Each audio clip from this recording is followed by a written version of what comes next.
Buenas tardes, ¿cómo andan? Bueno, espero que estén todos muy bien. Acá estamos arrancando un nuevo vivo técnico, estamos retomando.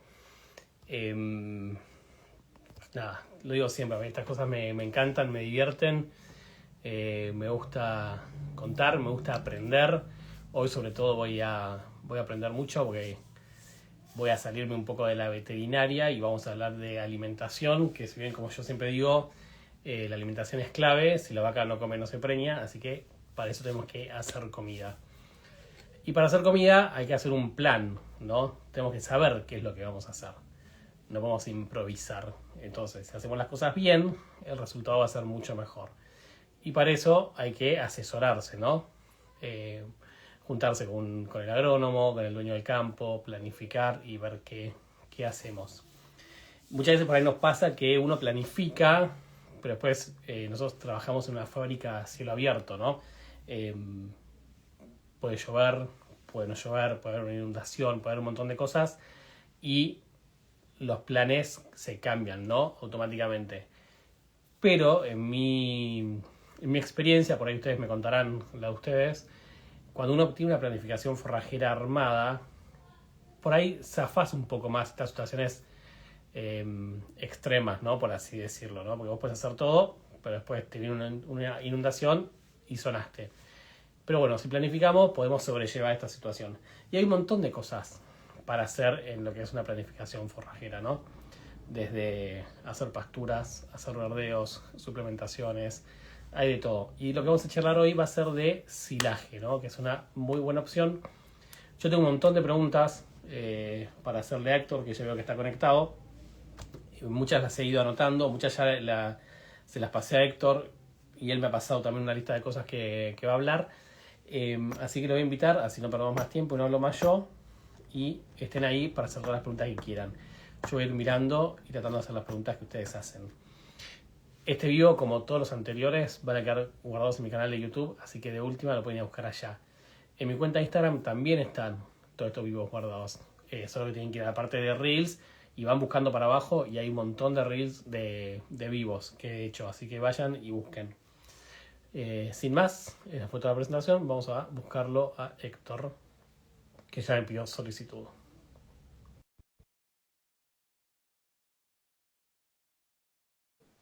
A ver. Bueno, vamos a ver si... Tiki tiki. Sí, ahí estamos. ¿Qué haces, Héctor? Ahí estamos. ¿Cómo va? ¿Me escuchan ahí bien?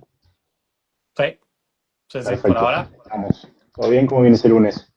Bien. Hoy me Bien. fui temprano al campo, muy temprano, pero todo bien. Bastante por ser lunes, así que bien. ¿Vos? Bien también. Arranqué temprano con la escuela. Eh, y bueno, ahora ya la tarde en casa. ¿Querés presentarte vos y contarle a la gente quién sos y qué haces? Bien, les cuento. Yo soy Héctor Javier López, soy de Córdoba, por si no se dieron cuenta. Eh, Soy ingeniero agrónomo, me especialicé en alimentación de bovinos. Actualmente trabajo para una empresa semillero de maíz en el servicio técnico comercial de aptitud silera. Es un servicio que está enfocado a productor, básicamente, y lo que hacemos es análisis de calidad de silaje en el campo. La empresa tiene un equipo portátil que analiza silajes a campo y con eso también no solo el análisis de calidad, sino bueno, todo lo que rodea a la producción. Básicamente es una empresa de genética, un semillero, pero que en esta línea de materiales de aptitud silera puso este servicio que piensa, bueno, al cultivo en general hasta la obtención del silo. Me desempeño en eso hace un par de años. Bueno, también soy docente de nivel secundario en la Escuela Agrotécnica, acá en la zona, y soy docente también hace muchos años. Bien, buenísimo. Podemos decir que laburás en Supra Semillas, no hay ningún problema. O sea, se pueden No, decir marcas, no no hay pasa ningún nada. problema. Trabajo en Supra Semillas, que es la nueva marca de maíz de GDM, del grupo GDM. Antes era KWS, GDM adquirió KWS en Argentina y en Brasil el año pasado. De esa adquisición, bueno, hubo un rebranding que determinó que ahora somos Supra, una marca de maíz, pero bueno, con toda la trayectoria y el servicio que tenía KWS. Perfecto, así que ustedes están desde que el cliente, el productor, elige qué semilla usar hasta que hace el silo y ustedes chequean todo todo el momento.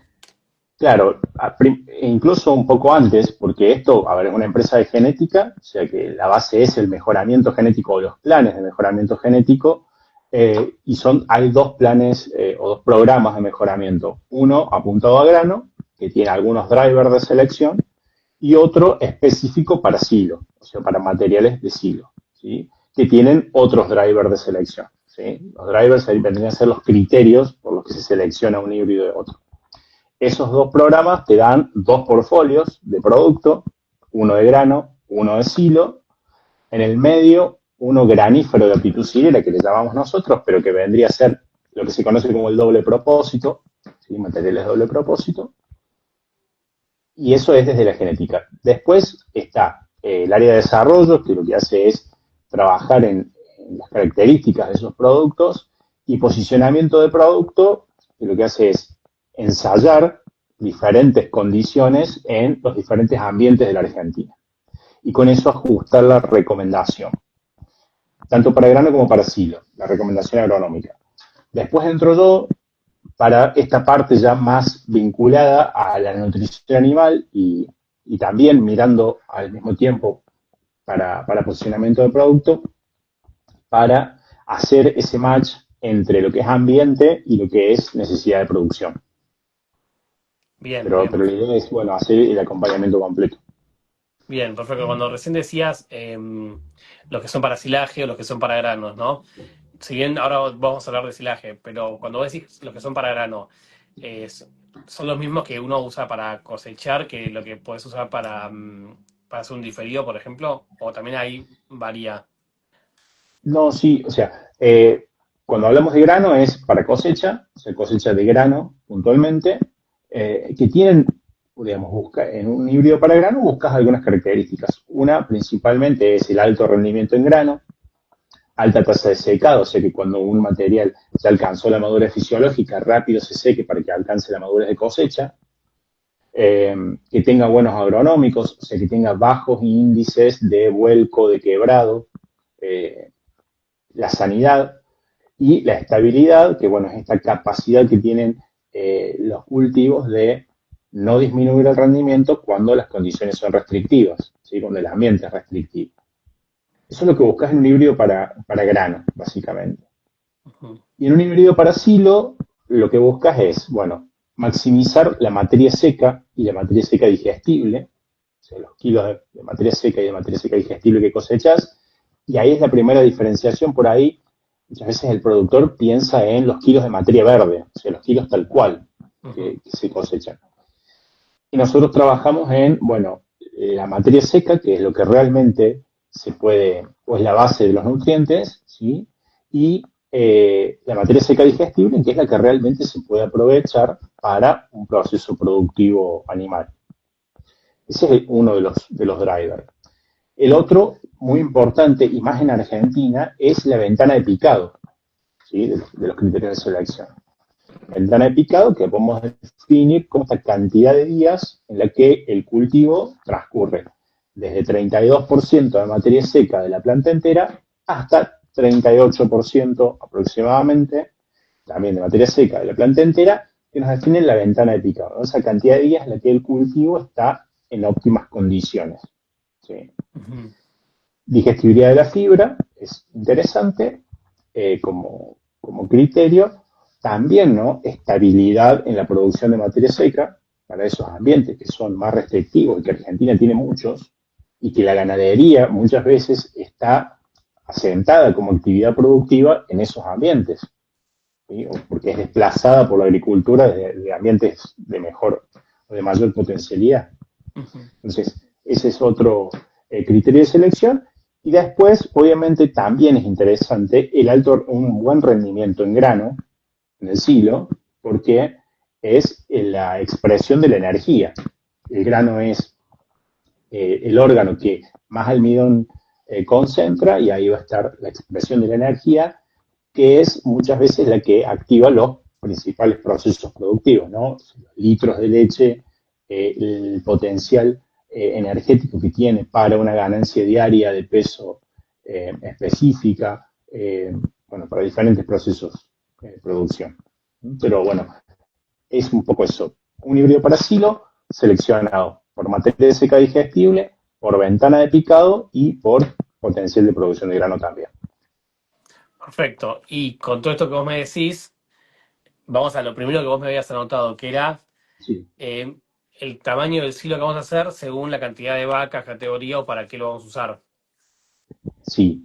Yo creo que los silajes o el silo depende del momento en el que lo miremos, quizás va a ser una apreciación filosófica, pero depende del momento que lo miremos, es o un cultivo, o una reserva, o un alimento, ¿no? Depende del momento del ciclo en el que lo estemos viendo. Ahora, como alimento, tiene razón de ser si hay alguien que lo come, ¿sí? Ujú. Bueno, no todos los animales lo van a comer de la misma manera, o no todos los animales van a aprovechar ese alimento de la misma forma. Entonces, yo siempre les propongo un momento cero, porque nosotros tenemos como una serie de pasos que van más que nada a lo agronómico para, para definir el cultivo, pero yo siempre les planteo este momento cero que tiene que ver con, primero, caracterizar la demanda y en función de eso construir la oferta. Claro, ¿Sí?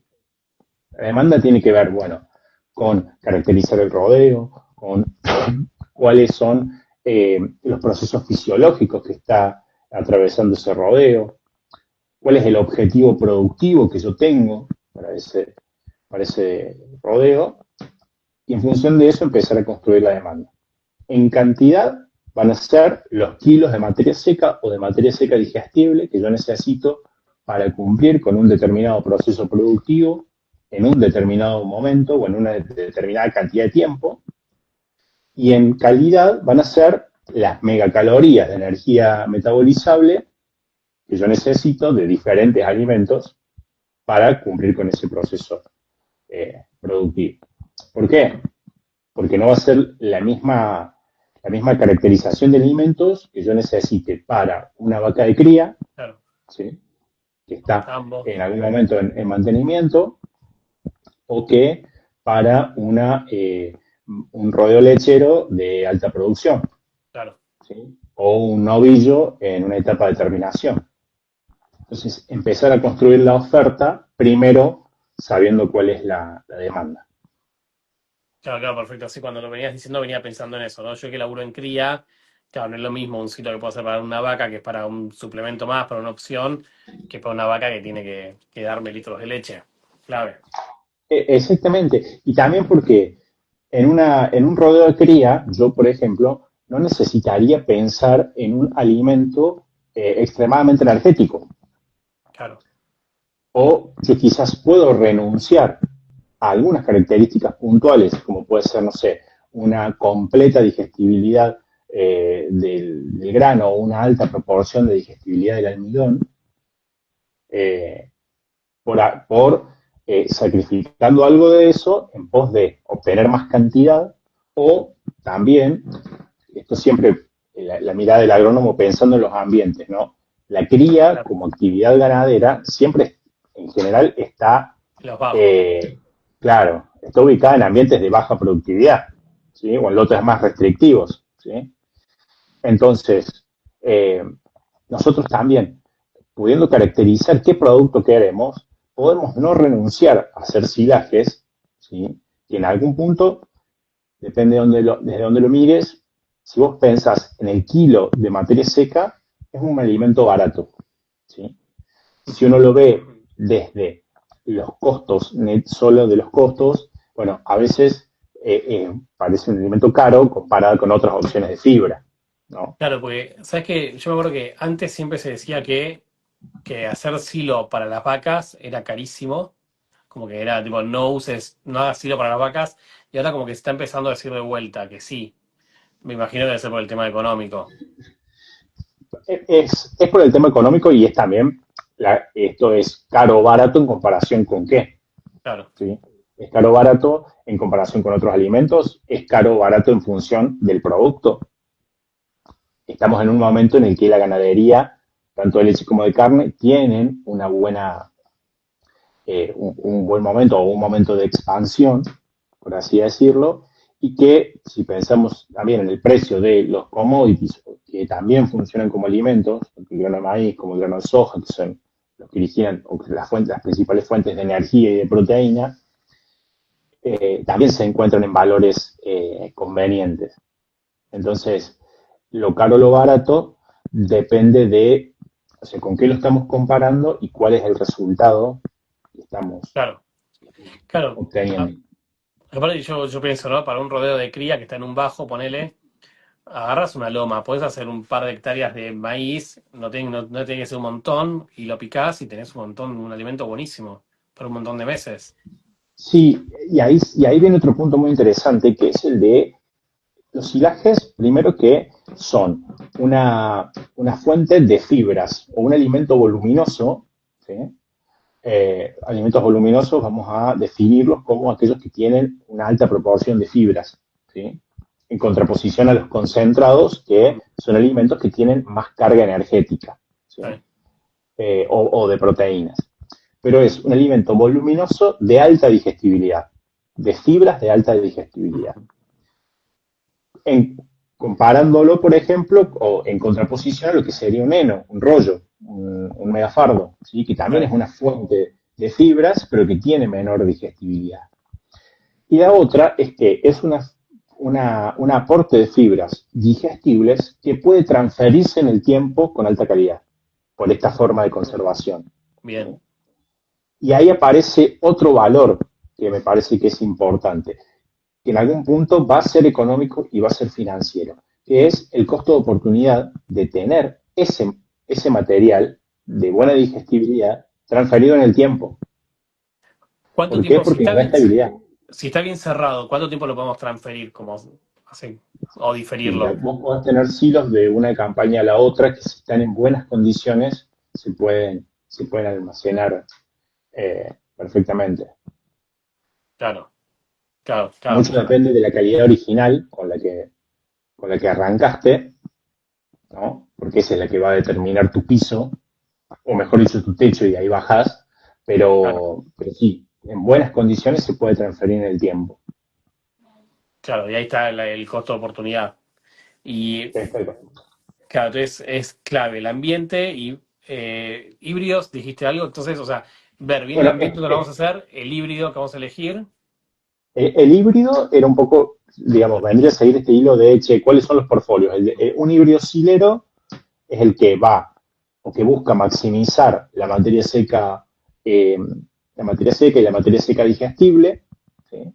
Dependiendo del ambiente, podríamos tener 30, 40, 50 toneladas de materia verde por hectárea, dependiendo obviamente del momento de corte, del momento óptimo de corte, eh, tener un 35% de materia seca, o sea, un 35% de esos 30, 40 o 50 mil kilos de materia verde, y después la digestibilidad, que bueno, va a tener que ver mucho con la calidad, ¿sí? Pero los híbridos de silo básicamente lo que apuntan es a otorgar mucha o mayor ventana de picado. Para que vos te des una idea, un híbrido granífero tiene una ventana de picado de aproximadamente 5 días. O sea, Hmm, 5 días serían los que vos tenés para esperar la picadora en el claro, campo. sí, En un híbrido de silaje, un híbrido granífero que sería un doble propósito, podrías tener en condiciones óptimas 10-12 días. ¿Sí? Y en un híbrido silero, esa ventana de picado pueden ser 18 a 20 días. ¿Sí? ajá, Estamos hablando de casi 3 semanas, sí, dependiendo mucho de las condiciones ambientales, ¿no? Entonces, pensemos en lo que significa que podamos esperar el turno de la picadora más o menos 2 o 3 semanas. claro, ¿Sí? claro, sabes que, bueno, esto para ahí es mi falta de experiencia, ¿no? Pero antes como que siempre se hablaba de, o por lo menos lo que yo escuchaba, que era el, el momento del grano, ¿no? El cómo está el grano, cuándo hay que ir a picar. Por ahí es esa Sí. ventana que decías vos al principio, que era muy corta, y cuando hacemos uno que es hilero y no estamos tan pendientes del momento del grano, por eso es más amplia la ventana.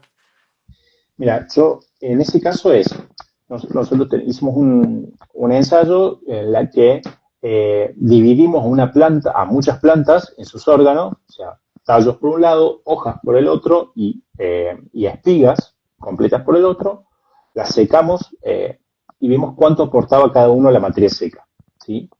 La espiga aporta entre el 50 y el 60% de la materia seca del silo. Ujú. Después va a estar el tallo, ¿sí? Y las hojas en un 10-11%. ¿Sí? Las hojas aportan, es lo que menos aporta a la materia seca. Entonces, para el momento de picado, tomar como criterio el estado del grano sigue siendo el más válido. Ah, ok. ¿Por qué? Porque es el que tiene más peso sobre la materia seca. Sí. ¿Sí? Ahora, yo lo que sugiero siempre es apilar criterios, no tomar solo el criterio del estado del grano. Una forma práctica de ver eso es tomar una planta, cortarla lo más abajo posible, incluso más abajo que la altura de corte, ¿sí? Torcerla, torcer la caña hasta que falla, hasta que rompe, no partirla, sino torcerla. Sí. Si cuando uno la tuerce escurre agua, bueno, ahí le falta para Ok. picar. Si caen 3 o 4 gotas o no cae agua, sumado al estado del grano, está en el momento de picado. Bien. Bien. ¿Sí? ¿Y por qué cambia esa ventana que decías vos de picado? Por la Bueno, aptitud de la planta, nada más. claro, la primera condición es genética. ¿Sí? Bien. Es genética, es selección. Tiene que ver con el ciclo del híbrido, ¿sí? Y la selección que se hace sobre ese material para la tasa de secado del grano y el stay green, que es esta permanencia de las hojas verdes aun cuando el grano está madurando. Bien. ¿Sí? Es seguir viendo verde el cultivo. ¿Sí? Claro. Ese es el stay green. Bueno, el stay green más esa maduración más lenta del grano son las que hacen a la ventana de picado. Bien. Me acuerdo que me pasó una vez con esto de que decías de la ventana, ¿no? Que me tenían que ir a picar y me clavaron un día antes. Tipo, che, bueno, mañana vamos. Y no, al final mañana no vamos. Y me clavaron y tuve que salir a buscar a alguien, me acuerdo, y conseguí a alguien que fue a los 3 días, poner, pues, hasta que cuando se pudo organizar, ¿no? Y ahí me tuve que llevar un cracker. Bueno, justamente eso del momento de picado que es muy importante, primero porque Argentina tiene un parque de maquinaria para procesamiento de forrajes eh, bajo, por así decirlo. En otros países, en Estados Unidos, en Europa, cada productor tiene su picadora, ¿sí? Ujú. Así como tiene su cosechadora. Claro. Entonces, el momento de picado lo determina más él, que en este caso los contratistas. Eh, y bueno, pasa muchas veces eso, y también lo que ha venido pasando en los últimos años en la Argentina es que los momentos de picado ocurren en momentos de alta incidencia de estrés hídrico y estrés térmico. ¿Sí? Mm.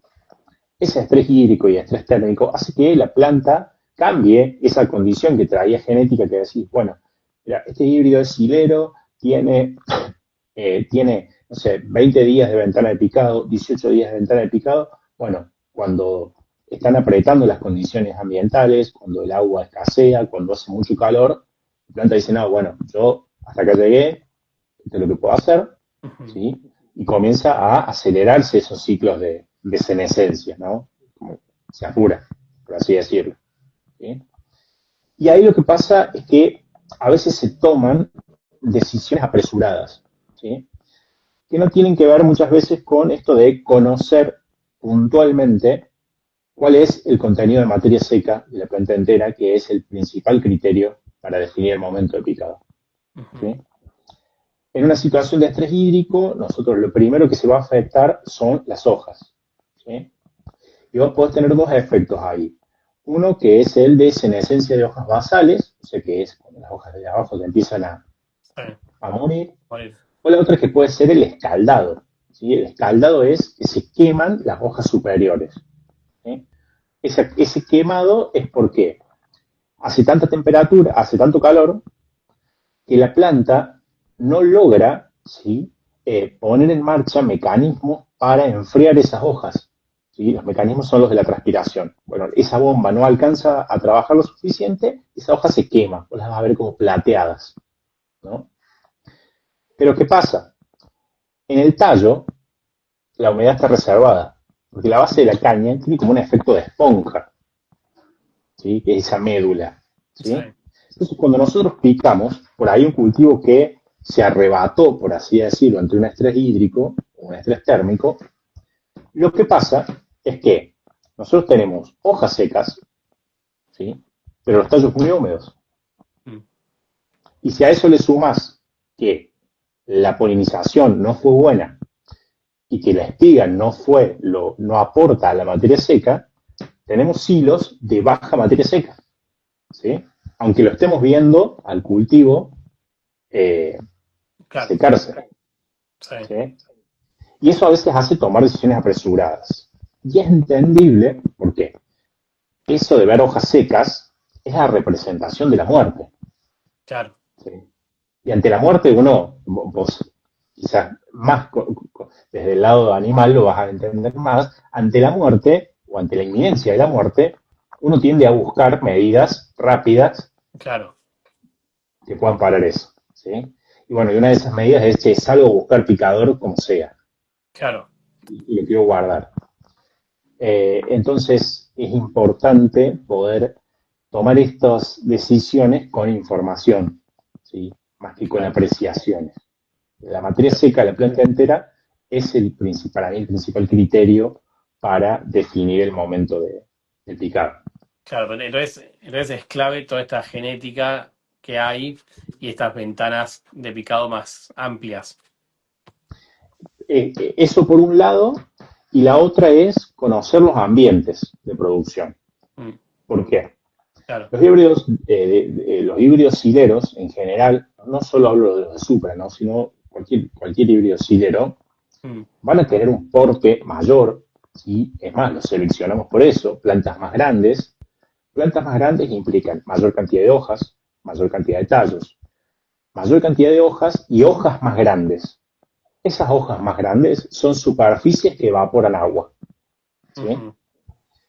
Si el agua es un recurso escaso por una sequía, los híbridos sileros la van a pasar peor, Claro. ¿sí? Entonces ahí también es clave esto de analizar la perspectiva del año para Claro. definir otro valor, otro aspecto de manejo agronómico muy importante como la densidad de siembra, Claro. ¿sí? La densidad de siembra, la cantidad de plantas que yo estoy poniendo por metro cuadrado o por hectárea, Sí. que de alguna manera es la definición de qué ambiente yo le estoy dando a cada planta. Si yo tengo determinadas condiciones X en un lote, si yo tengo 60.000 plantas, bueno, estoy asignando una unidad para cada planta, supongamos. Sí. Ahora, si yo pongo 70.000 plantas, estoy asignando menos de una unidad para cada planta. Y si pongo 50, bueno, esa planta quizás puede tomar una unidad más o cuando las cosas se pongan complicadas, no estar tan afectadas. ¿Sí? Es un planteo a veces algo más defensivo de la Sí. densidad de siembra puede permitir que nosotros podamos enfrentar mejor condiciones de estrés. Claro. ¿Sí? Claro. O sea, hay muchas cosas para pensar, claramente. Claramente el rol del asesor es clave, ¿no? No me puedo mandar a hacer, bueno, listo, meto un maíz para silos, es increíble. Y mira, justo con la densidad, hay dos tendencias.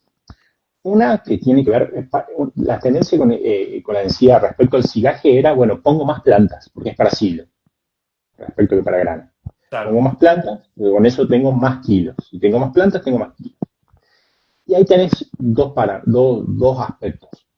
Uno es que una de esas tendencias está fundamentalmente dada por el mercado.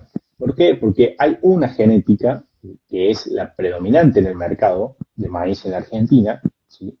genética de Bayer, ¿sí? O Sí, de Cal, sí, que es una genética seleccionada para que responde positivamente a la densidad de plantas. ajá, ¿Sí? Es un formato de genética. ¿Sí? Y la otra era esta creencia de que poner más plantas hace que yo tenga más cañas y también más volumen. ¿Sí? Ahora, en contraposición a eso, hay otras genéticas, entre ellas la de Supra, que funcionan mejor con planteos de menor densidad. ¿Sí? Esos planteos de menor densidad tienen que ver, por un lado, con esto que yo te explicaba del ambiente, o sí, sea, más recursos para cada planta, claro, cuando... Y por otro lado, si yo tengo menor densidad de siembra, la planta puede crecer más, o sea, puede tener individualmente mayor tamaño. claro, Cañas más gruesas, ¿sí? Antes se pensaba que las cañas más finas daban mejor calidad. ok, Y en realidad no es así, porque una caña más gruesa, la caña de maíz tiene dos partes. La parte de afuera, que es la corteza, sí, y la parte de adentro, que es la médula. ¿Sí? En la médula están las fibras digestibles, ¿sí? Las fibras que ruminalmente se pueden degradar. sí, En la corteza están las fibras no digestibles o las indigestibles, sí, que son las que le dan dureza a la caña, ¿sí? Que ruminalmente no se aprovechan. claro, Si yo tengo cañas más gruesas, en proporción tengo más fibras de la médula que de la corteza. claro, claro. Para, entonces vos corregime si yo digo una burrada, vos decime no, es una burrada, no hay Sí. problema. O sea, entonces vos podrías, eh, o sea, no aumentar la cantidad de hectáreas, ponele, o sea, y bajar un poquito la densidad, que sería más o menos lo mismo. Podría ser, podría ser. O sea, en vez de ir a buscar más hectáreas de producción, apuntar a mejorar la materia seca, no solo Claro, quedarnos con el volumen o con la materia verde, sino asegurar la materia seca digestible. Y esa materia seca digestible se va a construir, obviamente, que por una planta con un tallo más grueso y mayor cantidad de fibras, y también por una espiga más grande, claro, ¿sí? O estabilidad en la producción de espigas. ¿No? O sea, que claro. todas las plantas tengan una espiga regular o muy buena que aporte más a la materia seca. Claro, o sea que podrías bajar un poco la densidad, lograr, o sea, darle más nutrientes a esa planta y sin embargo lograr una misma producción. Exactamente. Esto siempre, ¿no, Javi? Pensando en la mayor proporción de silos que muchas veces están, bueno, como decimos, donde está la ganadería, que generalmente son lotes que tienen menor aptitud respecto a uno plenamente agrícola, Sí, e incluso dentro del mismo campo, los lotes destinados a la ganadería son aquellos más restrictivos, sí, ¿no? O en los tambos, por ejemplo, que los lotes tienen mayor incidencia de maíz sobre maíz, o los lotes o los sistemas que son pastoriles o semipastoriles, donde los animales están en el lote más tiempo, y eso hace que agronómicamente por ahí estén más complicados. ¿Por qué? Porque hay mayor pisoteo, porque los barbechos no tienen el largo, digamos, la duración que sería lo óptimo, porque el manejo de maleza no es lo ideal, por un lado.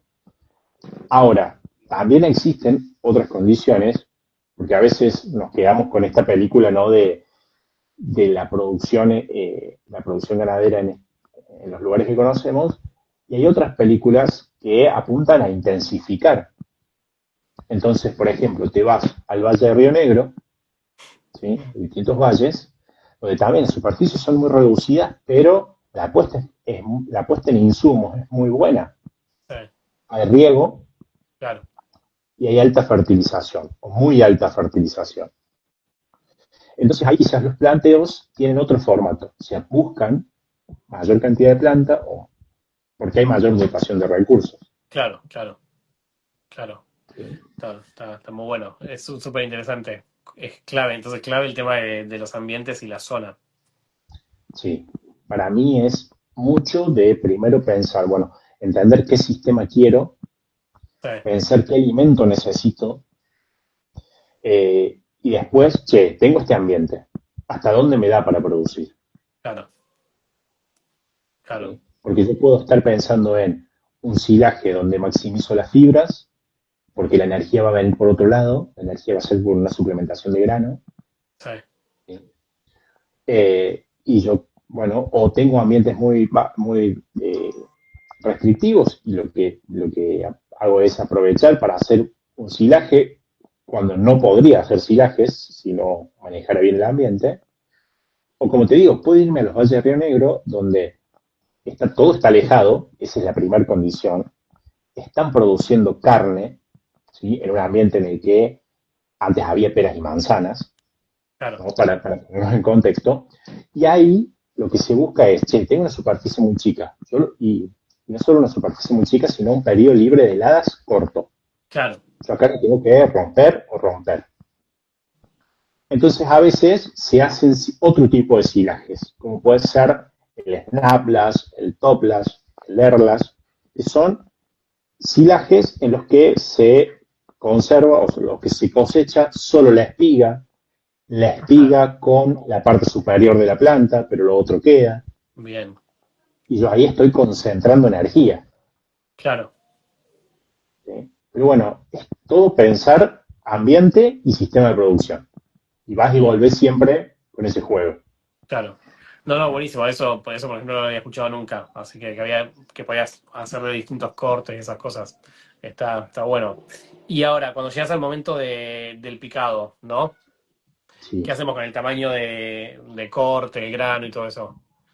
Mira, tamaño de picado tiene que ver con, bueno, primero, el tamaño de picado cumple dos funciones. Uno es que sea un tamaño de picado que a mí me permita una buena compactación, ¿sí? Ya sea dentro de la bolsa o en un silo búnker, ¿sí?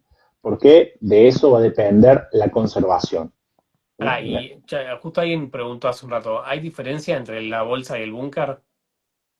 O sea, Sí, o sí, hechos sí. bien los dos, no hay problema.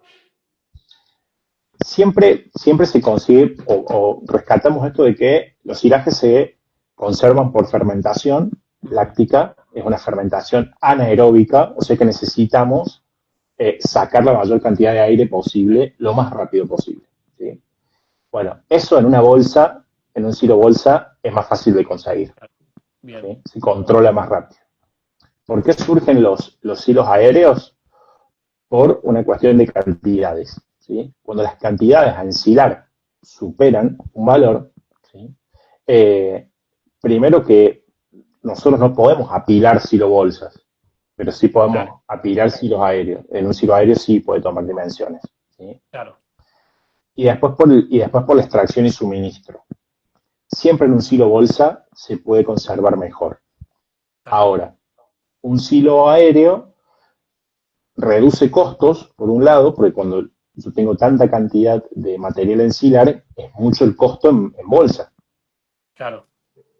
Y el costo también de la superficie o el uso de esa superficie para poder tener todas las bolsas, ¿sí? En el Bien, suelo. Entonces ahí surge. No me acuerdo dónde claro. No, o veníamos. sea, Ah, está como que decís, bueno, listo, pierdo un poquito de calidad, pero lo gano en otras cosas.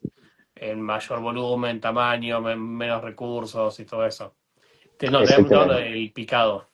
Lo del tamaño. Bueno, Mm, el tamaño es, lo ideal es una fibra entre 1,8 milímetros, 1,5, 2, es la configuración que uno le puede dar a la máquina. ¿Sí? Eh, Hay que pensar que nosotros tenemos que tener un tamaño de fibra que nos permita una óptima compactación, mm, ¿sí? Y al mismo tiempo un equilibrio con esa función de fibra como fibra efectiva, no solo fibra química por la composición, decir, che, no solo FDN, sino que quiero que esa fibra ruminalmente tenga un rol, ¿sí? Esa fibra lo que hacen es, bueno, estimular la motilidad ruminal, ¿sí? Me da un poco de vergüenza hablar de fisiología delante tuyo, pero no pasa nada. esa, esa fibra efectiva lo que hace es estimular la rumia, esa rumia estimula la saliva contiene bicarbonatos, esos bicarbonatos a nivel ruminal actúan bajando el pH. Bien, ¿Sí? Entonces, esa fibra efectiva también previene la incidencia de problemas de acidosis, Bien, al mismo tiempo que estimula la motilidad y la renovación del epitelio ruminal y bueno, estas cuestiones, ¿no? Ahora, nosotros lo que tenemos que tener es un espectro, ¿sí? O una distribución acorde de las fibras. ¿Por qué? Porque cuando picamos, no es que la máquina va a picar todas las fibras iguales, claro. ¿sí? Sí, sí. Sino que hay como una distribución, ¿sí? Y para evaluar eso, hay un método, que es el método de Penn State, que son esos cajoncitos, viste, que tienen Sí, unos agujeritos. Bueno, claro. en Argentina se usa uno que tiene 3, en Brasil se usa uno que tiene 4, 4 cajones, ¿sí? Con orificios. Los que tenemos en Argentina tienen el de arriba, 19 orificios de 19 milímetros, el del medio de 8 y la de abajo ciega. Bien, Vos pones un litro de silaje ahí, sacudís, ¿sí? Un protocolo para que eso vaya decantando y después pesas cuánto quedó en cada cajón, claro. ¿sí? En el cajón de arriba te tiene que quedar aproximadamente entre el 3 y el 8%, Ujú. ¿sí? Del material. Van a ser fibras de más de 2 centímetros. Sí, ¿Cuál es el rol de esas fibras? El de cumplir el rol de fibra efectiva. bien, Si esas fibras de arriba son muchas o tienen mayor tamaño, son fibras largas, son esas deshilachadas. sí, Bueno, eso va a, en el silo es más difícil de compactar. claro, Y después que son las fibras que primero se pierden. ¿Por qué? Porque el animal las selecciona. claro. Y nosotros después vemos en un comedero pues, como fibras remanentes o fibras que se vuelan, ¿sí? Bien, Después, en la fracción del medio te van a quedar fibras entre 18 milímetros y 9 milímetros. Y ahí queremos que esté la mayor cantidad de la población de fibras, ¿eh? Y en la bandeja de abajo tiene que quedar más o menos entre el 40% aproximadamente, ¿sí? sí, 30-40%. ¿Qué va a ir abajo? Fibras que están muy picadas y lo ideal es que abajo estén todos los granos partidos. claro, ¿Sí? Lo importante es que estén todos los granos partidos. ¿Qué pasa si yo tengo mucho de la bandeja de abajo? O sea, mucho muy molido. Puedo incrementar los riesgos de incidencia de acidosis.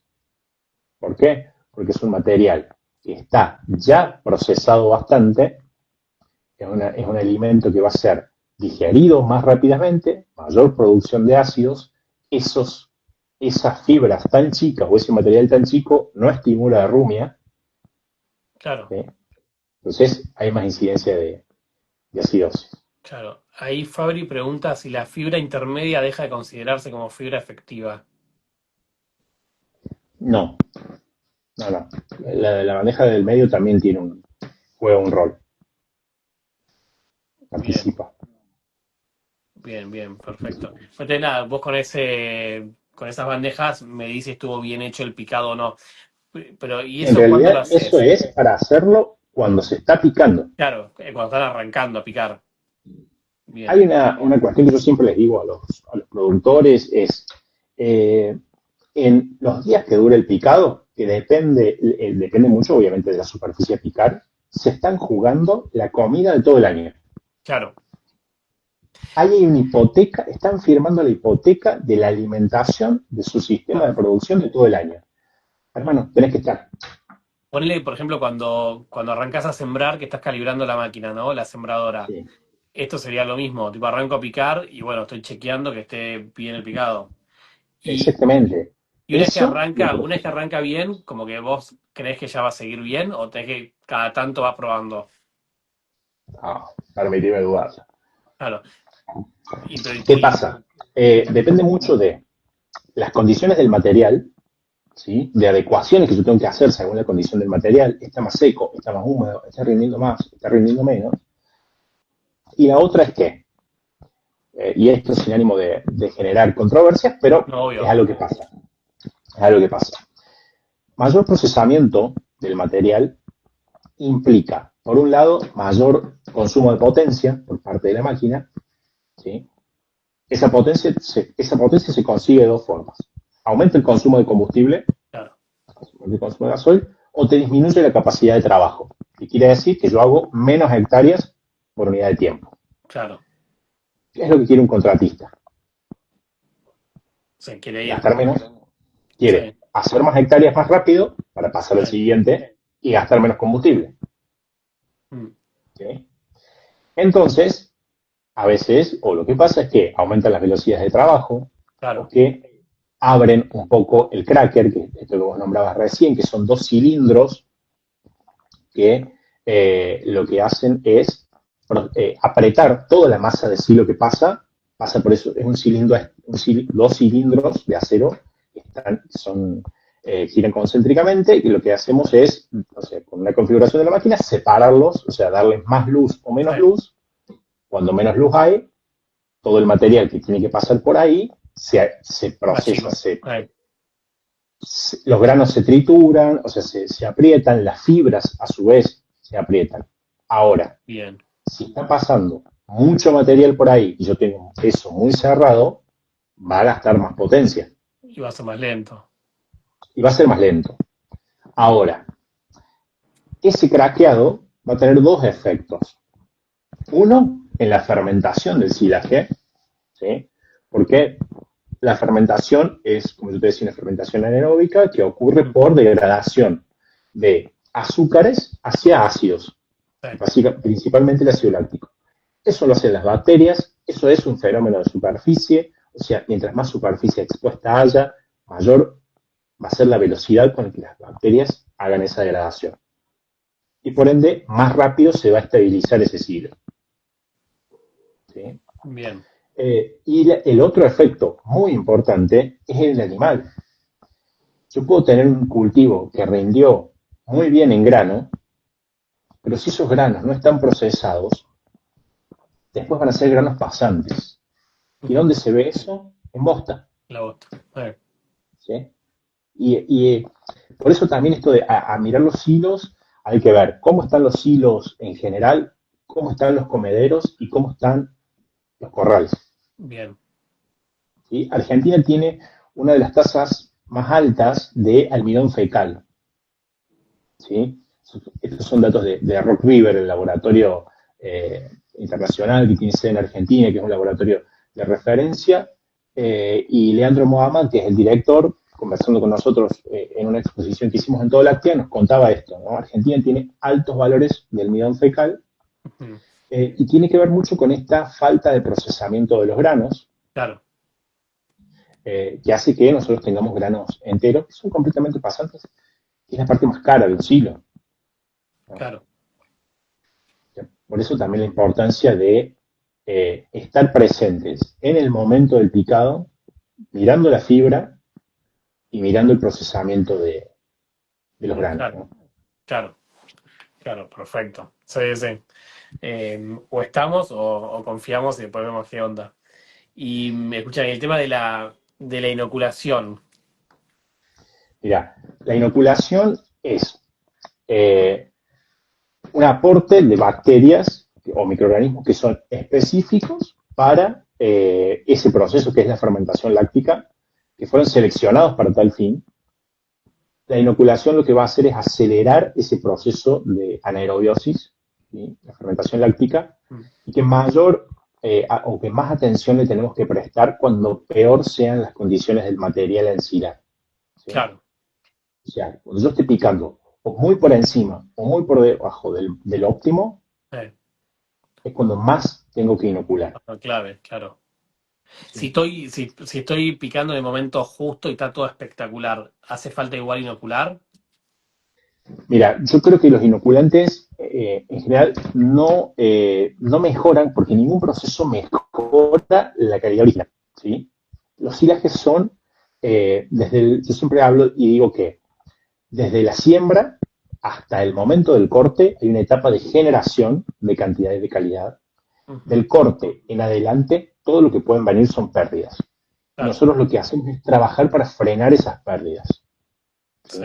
Bueno, la inoculación lo que hace es, por un lado, mejorar esa fermentación, y si son inoculantes de segunda generación o heterofermentativos, ¿sí? Que además de bacterias lácticas, tienen bacterias acéticas, lo que nosotros tenemos es un aporte a la estabilidad en la apertura. O sea que cuando yo abro ese silo y lo voy consumiendo, haya una estabilidad que hace que esa cara que queda expuesta al oxígeno no se degrade tan rápido. Y Bien. entonces por ahí viene un poco también el rol de la inoculación. Bien, o sea que nada, por más que sea todo óptimo, también vale la pena. Y Exactamente. una vez que terminé de hacer el silo y está la bolsa cerrada y todo, más o menos cuánto tiempo pasa hasta que lo puedo empezar a consumir. Mira, hay dos condiciones. Una que es la primera de fermentación o de estabilización, de que si yo tengo un buen material original, que estoy ensilando un material que haya sido ensilado en el momento óptimo, buena compactación y una buena inoculación, yo he visto silos que a los 7 días ya están para consumir, ya fermentados, ¿no? Ahora, ¿qué va a pasar con el tiempo? Aproximadamente a los 60 días aumenta la digestibilidad del almidón también. ¿Por qué? Porque, bueno, esos procesos de fermentación de esos ácidos ayudaron a que se fueran degradando parte de esas paredes del grano. Entonces, también la degradación del almidón es mayor a nivel ruminal pasados unos 60 días. Ajá, ¿Sí? bien, Entonces, a ver, vas a tener dos casos. Lo que yo les llamo los picados de necesidad y urgencia, claro, que son esos que haces porque te estás quedando sin comida, los haces y los abrís muy rápido, ¿sí? Y después, los picados que vos haces ya para pasar el año. claro, claro. Entonces tendrías las dos condiciones. A los 7 días, si hiciste bien las cosas, podés abrir una bolsa ya fermentada. Ahora, la mejor calidad se va a conseguir si yo los puedo esperar 3 meses, Bien, 2 o 3 meses. perfecto, perfecto. ¿Sí? Yo te había dicho que íbamos a hacer 40 minutos y ya estamos cerca de la hora, pero está re interesante. Yo, por lo menos yo estoy aprendiendo un montón, que está buenísimo. Eh, una de las cosas que me preguntó la gente, que ya me imagino cuál va a ser tu respuesta, es autoconsumo, sí o no. Y yo creo que la respuesta va a ser depende, se me ocurre, porque es el campo, las necesidades y todo, o si es para cría, si es para un tambo, lo que sea. Exactamente. Mira, cuando arrancamos esto y decíamos, che, bueno, los silos son una oportunidad de tener alimentos o que le dan estabilidad a los sistemas ganaderos, porque es una calidad transferida en el tiempo. También nosotros tenemos que pensar que los distintos tipos de aprovechamiento o de consumo están muy asociados a esas formas de producir. ¿Sí? Sí, Entonces, siempre hay algo a lo que se renuncia cuando los recursos son escasos. claro, ¿Sí? Entonces, un silo de autoconsumo, ¿es el más eficiente? Y seguramente no. claro, Ahora, en un sistema que está alejado, ¿sí? O en un campo que la accesibilidad no es tanta, no es tan buena, quizás yo puedo tener un alimento como el silaje, ¿sí? Con baja carga de necesidad operativa de operario y baja necesidad de maquinaria. ¿Sí? Y claro, eso me reduce los costos operativos de la maquinaria y los costos operativos del personal. ¿Sí? claro, claro. Si yo estoy en un sistema muy intensivo, y no porque las cantidades a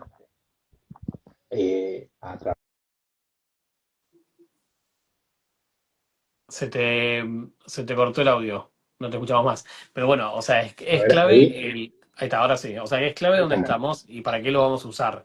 Obviamente que si vamos a intensificar, claramente vamos a tener las herramientas para aprovechar eso. Si no, si lo estamos usando como una reserva, no Sí, sé qué, bueno, autoconsumo. y ahí la interacción también con el que arma las tropas, con el que selecciona, con el que Claro, elige. Un silo de autoconsumo, bueno, es clave. Por un lado, la dimensión del silo y saber, che, cuánto voy a comer, el formato, che, si es con reja, es solo un bollero. Y por otro lado, el que selecciona la tropa, ¿no? Porque en un corral, bueno, yo digo, son tantos metros de comedero o tanta tamaño de comedero por cantidad de animal. Ahora, en un lugar donde el frente expuesto es fijo, yo tengo que tener la tropa lo más pareja posible para que no haya problemas de dominancia y que haya unos que comen claro, primero y después cuando llegue el más chico, la reja ya quedó lejos del silo y no come y es un círculo claro, vicioso. ¿Viste? O sea, claro. también Claro, o sea, esa... si vamos a hacer un autoconsumo, por lo menos asegurarnos de que lo vamos a hacer bien y la menor cantidad de desperdicios y todo eso, ¿no?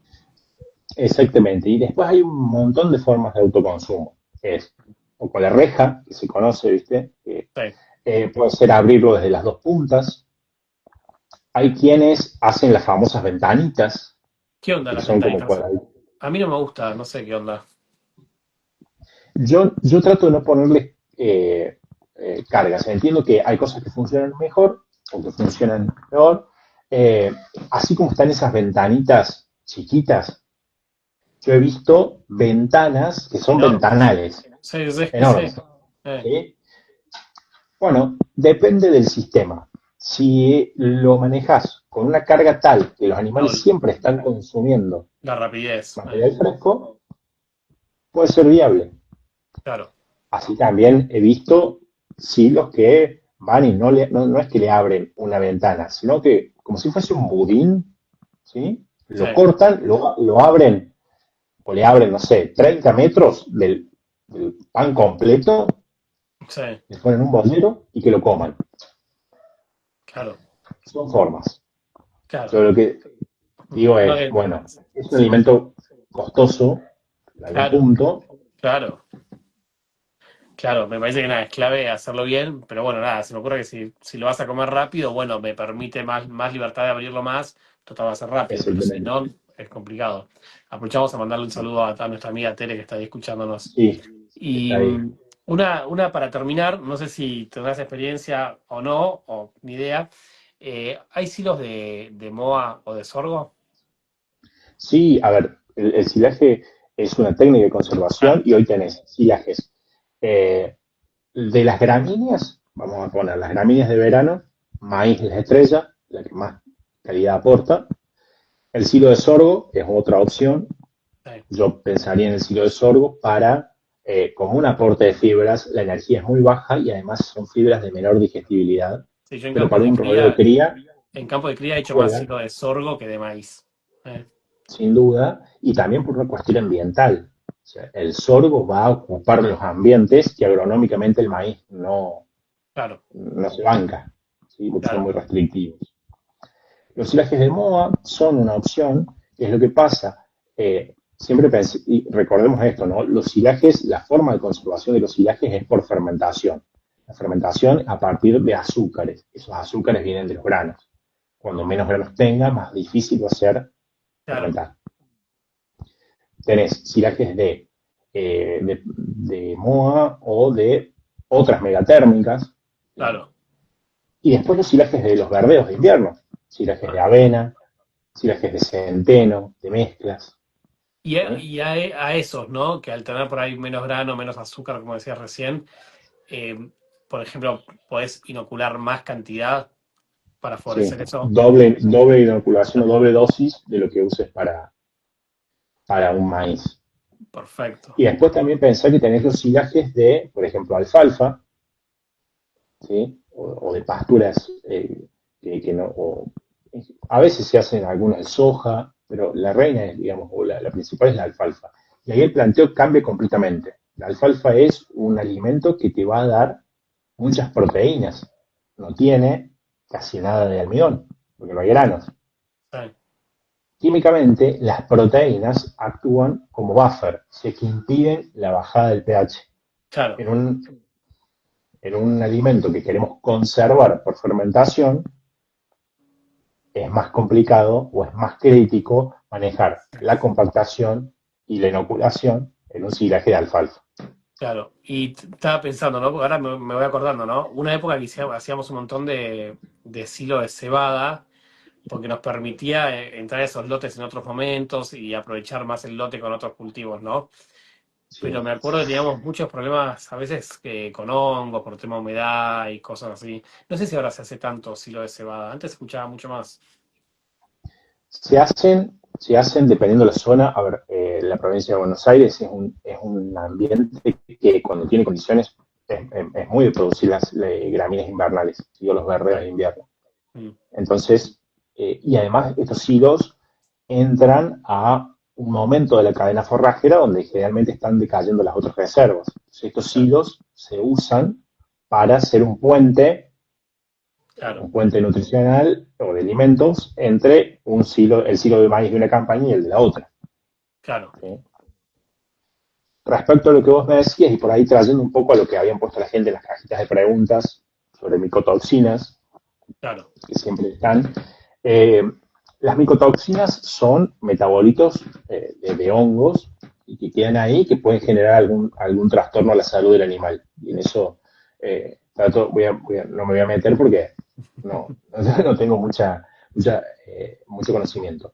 Sí te diría que desde lo agronómico, pensar cuáles son los factores que predisponen a que haya más hongos. ¿Sí? Porque si hay más hongos, va a haber mayor claro. cantidad o mayor probabilidad de que estén esos metabolitos después. Sí, ¿Sí? Entonces, todo lo que haga a un cultivo con menor sanidad tiene mayor incidencia de hongos. claro, ¿Sí? Primero, híbridos más susceptibles. Y después, a ver, un cultivo más estresado y es más probable que se enferme. Un cultivo que haya estado más expuesto a condiciones ambientales que favorecen esos patógenos es más susceptible. claro, Y el otro rol lo juega la altura de corte. Cuando nosotros disminuimos mucho la altura de corte, que es algo que muchas veces el productor hace buscando cosechar mayor cantidad, claro, claro. lo que hace es incorporar tierra. ¿Sí? Mm, Y esa tierra es vehículo de claro, los trigos claro, y de hongos que pueden estar en el suelo o que están en partes basales de la planta. ¿Sí? Hay una biota de hongos del suelo que son nativos del suelo, que están claro, y que a veces pueden estar en las partes basales de la planta, pero que no prosperan porque la planta tiene un estatus sanitario genético y de claro, ambiente que hace que no crezca. Si yo corto más abajo, los estoy claro, metiendo. claro, perfecto, perfecto. ¿Sí? Bueno, bueno, Entonces, entran ahí las micotoxinas que después, bueno, hay diferentes ramas y tienen diferentes efectos, ¿no? Sobre la salud del animal. claro. No, bueno, es perfecto. Che, a mí me encantó, buenísimo. Creo que cubrimos todo lo que habíamos anotado, que voy Sí. leyendo, así que muy bien. Claramente, o sea, es, como siempre es clave el asesoramiento, ¿no? Es así. Si queremos un Pensar los silo, sistemas, claro. pensar los sistemas, el asesoramiento, ¿sí? También clave, y Mm, la planificación. sí, ¿Sí? La planificación es alejarnos lo más posible o tener mayor cantidad de información para salir de esa zona de incertidumbre o de esos aspectos que no podemos manejar. claro, ¿Sí? Obviamente va a haber cosas que no podemos manejar, será el ambiente, serán las condiciones climáticas, lo que no podemos manejar no, queda fuera del alcance. De lo que podemos manejar, bueno, vamos a estar bien, más cerca de tomar mejores decisiones y por ende bien. mejores resultados. Bueno, buenísimo. Si a alguno le queda alguna duda, le puede escribir a Héctor, que les va a contestar con muchas ganas. Y nada, me encantó. Creo que yo aprendí un montón, está buenísimo. Y nada, cualquier cosa en un futuro le meteremos con otro Sí, vivo. sí, sí, o con alguna temática puntual, específica, porque imagínense que ahora en una hora tratamos de pasar por Todo, todo. todo. Yo hablo rápido y a veces puede pasar algo por alto, pero si hay algo puntual que quieren más adelante ir Bien, profundizando, creo que esto no cuesta nada, se hace en un perfecto. rato y seguimos conversando. Perfecto. Bueno, Héctor, muchísimas gracias por tu tiempo, estuvo buenísimo y nada, me encantó. Muy bueno, después lo voy a subir. Dale, genial, muchas gracias. Bueno, y un saludo a toda la gente y nos vemos en el próximo vivo. Saludos para todos.